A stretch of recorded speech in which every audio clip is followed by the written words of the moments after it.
Hello दोस्तों, मैं सरला Yadav SY Hindi platform पर एक बार फिर से आप सभी का हार्दिक अभिनंदन करती हूं। और आज हम लेकर आए हैं आरो भाग 1 में आपका वितान जो है वितान भाग 1 जो कि आपके HPSC के सिलेबस में मेंशन है, HPSC के सिलेबस में दिया गया है। तो वितान भाग 1 तो है और एक दूसरी है वितान भाग 2। तो वितान भाग 2 अभी हम बाद में पढ़ेंगे, लेकिन आज हम शुरुआत कर रहे हैं वितान भाग 1।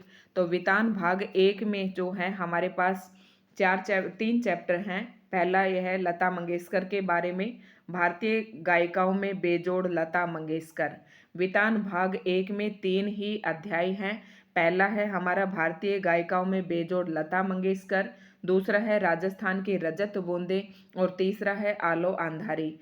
तो हम बहुत ज़्यादा डिटेल में पढ़कर हम यहाँ पर पाठ का सार पढ़ेंगे, क्योंकि HPSC सब्जेक्टिव जो एग्ज़ाम है अभी होने वाला है, शायद अगले मंथ में हो जाए।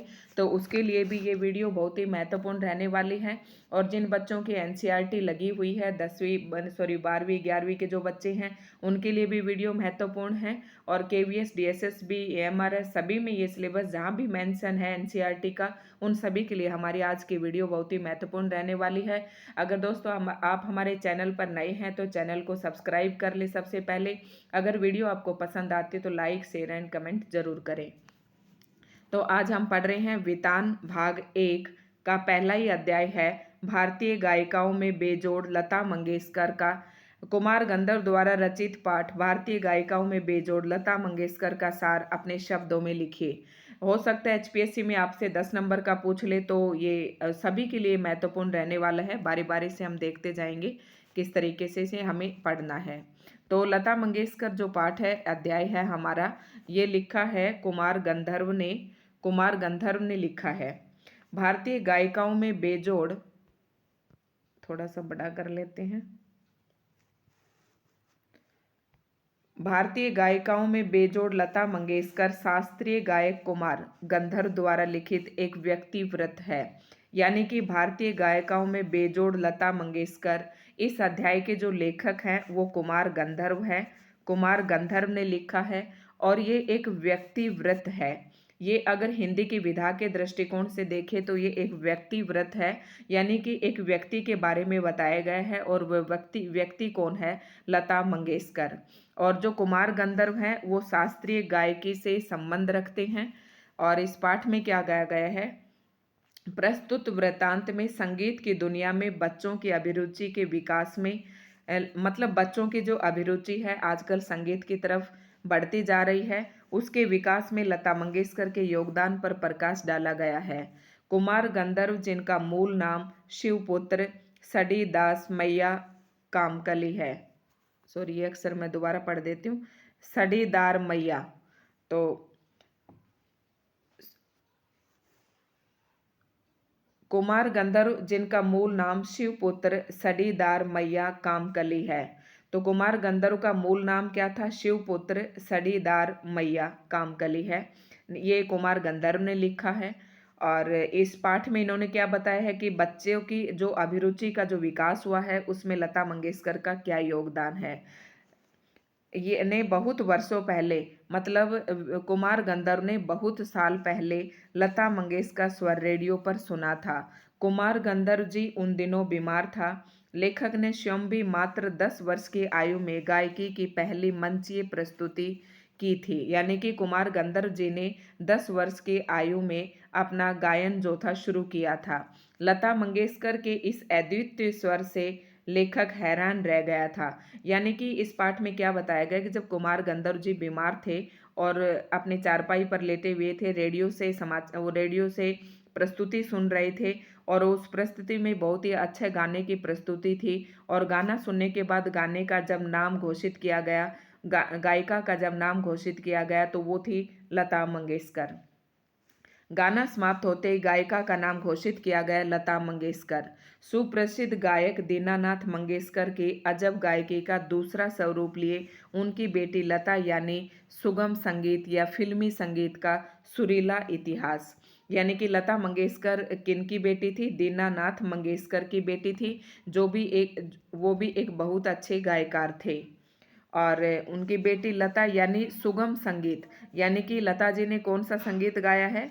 सुगम संगीत गाया है, यानी कि फिल्मी संगीत का सुरीला इतिहास।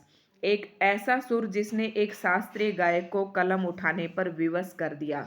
यानी कि जब कुमार गंधर्व जी ने रेडियो पर लता मंगेशकर जी की गायकी सुनी तो उनका उनसे नहीं रहा गया और उन्होंने एक रचना कर डाली और उस रचना का नाम था भारतीय गायिकाओं में बेजोड़ लता मंगेशकर। लेखक को मन ही मन एक संगति पाने का भी अनुभव हुआ, ये क्योंकि लेखक खुद एक गायक था। उस समय से लेखक लगातार लता मंगेशकर के गाने सुनता आ रहा है। लेखक ने जो गाना सुना था वह बरसात के भी पहले के किसी चित्रपट का कोई गाना था। यानी कि बरसात, अब ये गाना है या फिल्म है ये तो नहीं पता, मुझे तो इतना फिल्मों के बारे में नहीं पता है। तो बरसात से पहले का भी पहले के किसी चित्रपट का कोई गाना था। अब आप यहाँ पर याद ध्यान रखना कि दो शब्द आपके पास बार बार आएंगे। एक तो आएगा एक चित्रपट संगीत और दूसरा आएगा शास्त्रीय संगीत। इनको हम ध्यान से देखते जाएंगे, दोनों में क्या अंतर है, एक शास्त्रीय संगीत और एक दूसरा चित्रपट संगीत। चित्रपट संगीत वह संगीत होता है जो हमारी फिल्मों में दर्शाया जाता है, फिल्मों वगैरह के जो सॉन्ग आप सुनते हैं वो इस तरीके का गाना कहते हैं चित्रपट संगीत। लता से पहले प्रसिद्ध गायिका नूरजहाँ का चित्रपट संगीत में बोलबाला था। ये जो लाइन अभी लिखी गई है, जब एचपीएससी ऑब्जेक्टिव पेपर हुआ था उसमें यही पूछा गया था कि लता मंगेशकर से पहले प्रसिद्ध चित्रपट संगीत में कौन गायिका प्रसिद्ध थी, तो नूरजहाँ प्रसिद्ध थी। परंतु यानी कि नूरजहाँ का संबंध भी चित्रपट संगीत से था, परंतु उसी क्षेत्र में बाद में आई लता उससे कहीं आगे निकल गई। जैसे प्रसिद्ध सितार वादक विलायत खां अपने सितार वादक पिता की तुलना में बहुत ही आगे चले गए। लेखक का मानना है कि भारतीय गायिकाओं में बेजोड़ बेजोड़ की गायकी हुई ही नहीं। भारतीय गायिकाओं में लता के जोड़ की गायकी हुई ही नहीं। यानी कि लेखक ये कहता है कि लता मंगेशकर के समान किसी ने गाना भारतीय इसमें गायिकाओं में कोई हुई नहीं।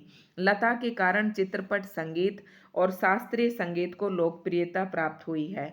अब इसने क्या कहा है लेखक ने कि लता जी के कारण ही चित्रपट संगीत और कौन से संगीत, शास्त्रीय संगीत, दोनों को ही लोकप्रियता दी है। चित्रपट संगीत के कारण सुंदर स्वरों के क्रमबद्ध समूह लोगों के कानों में पड़ रहे हैं। यानी कि चित्रपट संगीत के कारण सुंदर स्वरों के क्रमबद्ध समूह लोगों के कानों में पड़ रहे हैं। आजकल के नन्हे मुन्ने भी स्वर में गुनगुनाते हैं। संगीत के विभिन्न प्रकारों से लोगों का परिचय हो रहा है। यानी कि क्या हुआ कि जब से चित्रपट, इन पंक्तियों में क्या कहा गया है कि जब से हमारे पास चित्रपट संगीत आया है, जब से हमारे पास चित्रपट संगीत आया है तो क्या हुआ है कि आजकल के नन्हे मुन्ने बच्चों की भी रुचि संगीत में बढ़ने लगी है और लोगों को स्वरों के क्रमबद्ध समूह के बारे में लोगों को पता चलने लगा है और लोग जो है संगीत के विभिन्न प्रकारों के बारे में परिचित होते जा रहे हैं। लेकिन इससे पहले जब चित्रपट संगीत नहीं आया था, केवल शास्त्रीय संगीत था, तब लोगों को गाने के बारे में इतना नहीं पता था। उनका स्वर ज्ञान बढ़ रहा है, तो लोगों का स्वर ज्ञान किसके कारण बढ़ रहा है? चित्रपट संगीत के कारण। लोगों की रुचि किसके कारण बढ़ रही है संगीत में? चित्रपट संगीत के कारण। सामान्य मनुष्य में संगीत के प्रति अभिरुचि पैदा करने, संगीत को लोकप्रिय बनाने में लता जी के प्रमुख योगदान को नकारा नहीं जा सकता। यानी कि लता जी जब से इस क्षेत्र में आई है तो संगीत के प्रति लोगों की संगीत को लोकप्रिय बनाया लता जी ने लोगों में और अभिरुचि पैदा की संगीत के प्रति। लता जी के कारण ही संगीत में लोगों की अभिरुचि पैदा हुई और संगीत को लोकप्रिय बनाया सभी लोगों के अंदर, लोगों के बीच में। आज शास्त्रीय गायकी और लता मंगेशकर की स्वरलिपि में प्रमुखता लता की स्वरलिपि को दी जा रही है। यानी कि अगर हम शास्त्रीय गायकी की बात करें और लता की स्वरलिपि की बात करें तो सबसे ज़्यादा प्रमुखता लता की स्वरलिपि को दी जा रही है, क्योंकि सामान्य श्रोता लता जी की स्वरलिपि को अधिक पसंद कर रहा है। लता जी का कोई भी गाना लीजिए, उसमें 100% गाने का ऐसा अंदाज मिलेगा जो एक आम आदमी को भी भाव विभोर कर दे। लता जी के गाने की एक अन्य विशेषता देखिए, अब यहाँ विशेषता चल गई है। पाठ में और कुछ ज़्यादा नहीं है, तीन ही चीज़ों के बारे में बताया गया है। एक चित्रपट संगीत के बारे में, एक शास्त्रीय संगीत के बारे में और एक लता जी की गायकी की विशेषताएं। आपको इन तीन चीज़ों को ध्यान रखते हुए चलना है, तो आपके लिए पाठ बहुत ही आसान हो जाएगा। लता जी के गाने की एक अन्य विशेषता, और विशेषताएं तो क्या थी कि लता जी के गाने 100% गाने का ऐसा अंदाज मिलेगा जो आरा आदमी को भाव विभोर कर देगा। लता जी की स्वर लिपि को अधिक पसंद किया जा रहा है, ये भी इनकी गायकी की विशेषताएं हैं। लता जी के गाने की एक अन्य विशेषता उसका नाद में उच्चारण है, यानी कि अगली विशेषता क्या है लता जी का, नाद में उच्चारण। उसके गीत के किन्हीं दो स्वरों शब्दों का अंतर स्वरों के आलाप द्वारा बड़े सुंदर ढंग से भरा रहता है और ऐसा प्रतीत होता है कि वे दोनों शब्द विलीन होते होते एक दूसरे में मिल जाते हैं। ये नाद में उच्चारण क्या है? नाद मतलब जब वो उन शब्दों का उच्चारण करती है अपने गाने में, तो दो अलग अलग शब्द लास्ट में हमें उस स्वर में मिलते हुए दिखाई देते हैं। लेखक के अनुसार लता के गीत में दो कमियां हैं। अब लेखक ने भाई लता जी के गीत में दो कमियां बताई हैं। कौन सी दो कमियां हैं? प्रथम, करुण रस प्रभावशाली रीति से व्यक्त नहीं होता, यानी कि करुण रस के प्रति जो है अन्याय किया है। लेखक का कहना है कि लता मंगेशकर जी ने करुण रस के प्रति अन्याय किया है। दूसरी, लता के गानों में सामान्यतः ऊंचे तार सप्तक स्वरों का प्रयोग हुआ है। दो कमियां यहाँ पर बताई है कि सामान्यतः ऊंचे तार सप्तक स्वरों का प्रयोग हुआ है, यानी कि द्रुत लय के जो गीत हैं लता जी ने गाए हैं। ये इनकी विशेषताएं थी। नाद में उच्चारण, दो शब्दों का आपस में विलीन होता हुआ दिखाई देता है। और लता जी के गीतों में दो कमियां बताई हैं लेखक ने, वो कौन से? प्रथम, करुण रस प्रभावशाली रीति से नहीं गाया गया, और दूसरा, गानों में ऊंचे स्वरों का प्रयोग होता है। लता जी को शास्त्रीय संगीत का भरपूर ज्ञान है। लता के 3.5 मिनट के गान और 3.5 घंटे के शास्त्रीय संगीत की महफिल का आनंदात्मक मूल्य एक ही है। अगर एक 3.5 घंटे, यहाँ पर घंटे की बात, शास्त्रीय संगीत की महफिल हो या इधर 3.5 मिनट का एक गाना हो लता जी का, तो कह रहा है कि इन दोनों का जो मूल्य है वो बराबर ही है। जो 3 घंटे में श्रोता आनंद प्राप्त करता है, वही लता जी के गानों में 3.5 मिनट में उसी आनंद को बटोर लेता है श्रोता। ठीक है, ये बात यहाँ पर कही गई है। लता का एक एक गाना संपूर्ण कलाकृति होता है, मतलब एक गाना अपने आप में संपूर्ण कलाकृति होता है। उसमें स्वर, लय और शब्दार्थ की त्रिवेणी होती है। ये भी लता जी के गाने की विशेषताएं हैं कि एक एक गाना संपूर्ण कलाकृति होता है। इसमें स्वर, लय और शब्दार्थ की त्रिवेणी होती है। वास्तव में किसी गाने का महत्व इस बात पर निर्भर होना चाहिए कि उसमें रसिक को आनंदित करने की सामर्थ्य कितनी है। तो लेखक लास्ट में ये कहता है कि किसी भी गाने का महत्व इस बात पर निर्भर करता है कि सुनने वाला उसमें कितना आनंद प्राप्त कर रहा है। संगीत के क्षेत्र में लता का स्थान खानदानी गायक के समान है। खानदानी गायक क्यों कहा है? क्योंकि लता मंगेशकर के जो पिताजी थे दीनानाथ मंगेशकर, वो भी एक गायक थे, इसलिए खानदानी कहा है। लेखक ने अपनी हर बात उदाहरणों द्वारा समझाई है। कुछ लोगों का मानना है कि लता 3 घंटे की संगीत महफिल नहीं जमा सकती। कुछ लोग ऐसा मानते हैं कि लता 3 घंटे की संगीत महफिल नहीं जमा सकती। लेखक उन लोगों के मत का उत्तर देते हुए कहता है कि कोई भी शास्त्रीय गायक 3 मिनट की अवधि में ही लता जैसी कुशलता और रसोत्कर्ता से नहीं गा सकता। अब जो लोग ये कहते हैं कि लता 3 घंटे की महफिल नहीं जमा सकती, उन लोगों को कुमार गंधर्व जी जवाब देते हैं कि किसी भी शास्त्रीय गायक के अंदर इतनी कुशलता और इतनी रसोत्कर्ता नहीं है कि वो 3 मिनट में 3 घंटे जैसी महफिल जमा सके। अगर वो कुशलता केवल है तो वो लता जी में है। खानदानी गायक चित्रपट संगीत पर लोगों की अभिरुचि बिगाड़ने का आरोप लगाते हैं। अब क्या कहा है? खानदानी जो गायक हैं, यानी कि शास्त्रीय संगीत के जो खानदानी गायक हैं, वो ये कहते हैं कि चित्रपट संगीत ने लोगों के कान बिगाड़ दिए हैं। परंतु लेखक समझता है कि चित्रपट संगीत ने लोगों की रुचि को सुधारा है। मतलब लोगों का तो शास्त्रीय जो गायन करने वाले खानदानी गायक थे वो तो ये कहते कि चित्रपट संगीत ने लोगों की अभिरुचि बिगाड़ दी, लेकिन लेखक ये कहता है कि चित्रपट संगीत ने लोगों की रुचि को सुधारा है।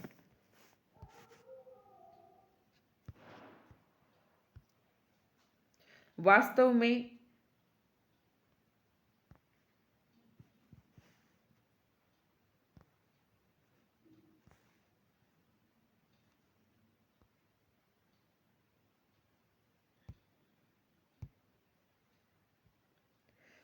में शास्त्रीय गायक बड़ी आत्मसंतुष्ट वृत्ति के होते हैं।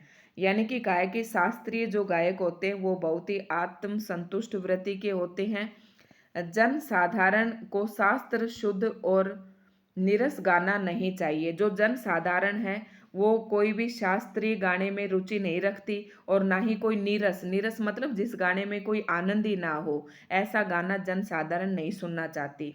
उन्हें सुरीला भावपूर्ण गाना चाहिए। मतलब आम जनता कैसा गाना सुनना पसंद करती है? सुरीला और भावपूर्ण। ये क्रांति चित्रपट संगीत ही लाया है। अब लेखक कहता है कि चित्रपट संगीत को जनसाधारण ने ज़्यादा पसंद किया, क्योंकि जनसाधारण जो है शास्त्रीय शुद्ध गानों को सुनना पसंद नहीं करती, वो एक सुरीला और भावपूर्ण गाना सुनना पसंद करती हैं। चित्रपट संगीत में नवनिर्मित की बहुत गुंजाइश है। चित्रपट संगीत में नवनिर्मित की बहुत गुंजाइश है। बहुत गुंजाइश है मतलब कुछ भी आप नया उसमें ऐड कर सकते हैं। चित्रपट संगीत दिनों दिन अधिकाधिक विकसित होता जा रहा है। बड़े बड़े संगीतकार शास्त्रीय रागदारी का बड़े बड़े संगीतकार शास्त्रीय रागदारी का लोकगीतों की धुनों धुनों का भरपूर उपयोग कर रहे हैं। यानी कि कवि ये कह रहा है कि चित्रपट संगीत की जो है अधिक रोज ज़्यादा से ज़्यादा विकसित होता जा रहा है, और बड़े बड़े जो संगीतकार हैं वो शास्त्रीय रागदारी का लोकगीतों की धुनों का भरपूर उपयोग कर रहे हैं। वे धूप की तरह कौतुक करने वाली पंजाबी लोकगीतों का, घाटियों में गूंजते पहाड़ी लोकगीतों की, बादल की तरह घुमड़ते राजस्थानी लोकगीतों का, खेती से संबंधित कृषि गीतों का, ऋतु चक्रों को भरपूर उपयोग कर रहे हैं। यानी कि चित्रपट संगीत में किस किस प्रकार से किस किस से संबंधित गीत गाए जा रहे हैं? पंजाबी लोकगीत, घाटियों में गूंजते पहाड़ी लोकगीत, बादल की तरह घुमड़ते राजस्थानी लोकगीत और खेती से संबंधित कृषि गीतों का और ऋतु चक्रों का भरपूर उपयोग कर रहे हैं। संगीत में अनेक अलक्षित प्रयोग करने की गुंजाइश बनी हुई है। अभी भी मतलब चित्रपट संगीत में अनेक अलक्षित प्रयोग करने की गुंजाइश बनी हुई है। ऐसे चित्रपट संगीत क्षेत्र की लता बेताज सम्राज्ञी है। ऐसे चित्रपट बेताज होता है कि अभी तक इस ताज से उन्हें किसी ने नवाजा नहीं है। ऐसे कहने शताब्दियों में शायद एक ही पैदा होता है, ऐसा कहा जाता है कि लता जी जैसा जो गायक है वो शताब्दियों में एक ही पैदा होता है। इस क्षेत्र में और भी कई पार्श्व गायक और गायिकाएं हैं, लेकिन लता जैसी गायिका किसी को नहीं मिली। संगीत के क्षेत्र में एक राग भी अधिक दिनों तक टिका नहीं रहता, परंतु लता आधी से अधिक शताब्दी तक इस क्षेत्र में अपना स्थान बने हुई है। देखो ये बात क्या कही है, संगीत के क्षेत्र में एक राग भी अधिक दिनों तक नहीं टिकता। यानी कि रोज नए नए राग विकसित हो रहे, रोज नए नए स्वर सामने आ रहे हैं, लेकिन लता जी लगातार आधी से ज्यादा शताब्दी यानी कि 50 सालों से ज्यादा अपना आधिपत्य स्थापित करके गई हैं। ये एक चमत्कार है कि लता मंगेशकर का गाना भारत में ही नहीं विदेशों में भी खूब पसंद किया जाता है। लता मंगेशकर जैसा कलाकार हम सभी के बीच में है। हमें अब तो नहीं है, 1-2 साल हो गए उन्हें एक्सपायर हुए, अभी कोविड के दौरान हुई थी। उसे हम अपनी आंखों के सामने घूमता फिरता देख सकते हैं कि हम बहुत ज़्यादा सौभाग्यशाली हैं, भाग्यशाली हैं कि हमने लता जी को अपनी आंखों से देखा है। तो ये था लता जी के बारे में बताया है, कोई बहुत ज़्यादा इसमें कुछ ऐसा नहीं था समझाने का। हमारे पास पाठ के कुछ प्रश्न हैं, ये हम देख लेते हैं। लेखक ने पाठ में गानपन का उल्लेख किया। गानपन क्या होता है कि एक ऐसी गाने की एक ऐसी विशेषता जो लोगों को भाव विभोर कर दे। पाठ के संदर्भ में स्पष्ट करते हुए बताए कि आपके विचार में उसे प्राप्त करने के लिए किस प्रकार के अभ्यास की आवश्यकता है। यानी कि आप लोगों को कब अपनी भाव विभोर कर सकेंगे, कब अपने गाने की तरफ आकर्षित कर सकेंगे, कब कर सकेंगे, किन कारणों से, जब आप ज़्यादा से ज़्यादा रियाज़ करेंगे और भावों की अनुकूलता से आप जब संगीत देंगे उसे, तो इस तरीके के इसका आंसर लिखा जाएगा। हमने पाठ का सार पढ़ दिया है, आप पूरा उसमें समझ गए हैं, शास्त्रीय संगीत, चित्रपट संगीत। और अगला क्वेश्चन है, लेखक ने लता की गायकी का किन विशेषताओं को उजागर किया है? मैं इन क्वेश्चनों को ना ज़्यादा सोल्व ये इसलिए नहीं बताना चाह रही, क्योंकि एचपीएससी पता नहीं ये छोटे-छोटे प्रश्नों के उत्तर हैं, अब वो किस प्रकार का प्रश्न देता है, इसलिए मैंने आपको पाठ का सार पूरा पढ़ा दिया है। लेखक ने लता की गायकी की किन विशेषताओं को उजागर किया है? तो ये हमारे पाठ में मैंने आपको बखूबी बताया था, वो सारा नाद में उच्चारण, निर्मलता और भावों की कोमलता, लय, ताल, स्वर, लय और अर्थ की त्रिवेणी, ये सब क्या थी, इनके गाने की विशेषताएं थी। अब लता ने करुण रस के गानों के साथ न्याय नहीं किया, ऐसा लेखक ने कहा भी है, जबकि श्रृंगार परक गाने बड़ी उत्कटता से गाती। इस कथन से आप कहाँ तक सहमत हैं? इसमें आपकी राय है। अगर मैं कहूँ तो हम तो इस बात से सहमत नहीं हैं, क्योंकि लता जी ने करुण रस के गानों को भी बखूबी गाया है। जैसे कि हम आपके कौन है उसमें लो मैं चली और ए मेरे वतन के लोगों, तो ये करुण रस से भरपूर गाने हैं जो बड़े ही उत्कटता उत्कटता से लता जी ने गाए हैं। तो ये सब कुछ ऐसे थे और ये इनके प्रश्न थे। पाठ का सार मैंने आपको बता दिया है। दोस्तों, अगर आपको वीडियो पसंद आई हो तो चैनल को सब्सक्राइब ज़रूर करें।